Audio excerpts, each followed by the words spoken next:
Şəhidlər günü biz şəhidlərimizi anırıq bugün Azərbaycan xalqı olaraq. Bəndəliyin zirvəsi şəhadət. Biləsiniz Allah şəhidləri necə əzizləyir.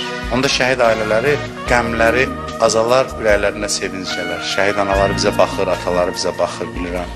Şəhidin ruhu bədənindən çıxanda təəccüb elirdi, bu nə əzizlənməkdir. Görür ki, yer göy mənim başıma dolanır, mən neynədim ki, bu can ki onsuz da torpaq altına gedəcəkdi, 10 il tez getdi, bir güllə ilə getdi, daha rahat canım çıxdı. Amma bu qədər neymət, o əzizlənmək var, qarşılanma mərasimi, o bir dəfə olur da şəhid hamı üçün.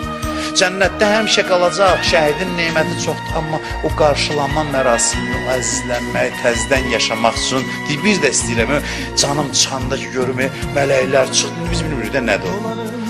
Onu görənlər bilir, Allah onlara nəsib edib, Allah arzusunda olanlara nəsib eləsin. İnşallah 20 yanvar şəhidlərini, ümumən şəhidlərimizin ruhun ehtiramla yad edirik. Allah onların ruhun bizə şəfaətçi və duaçı qərar versin.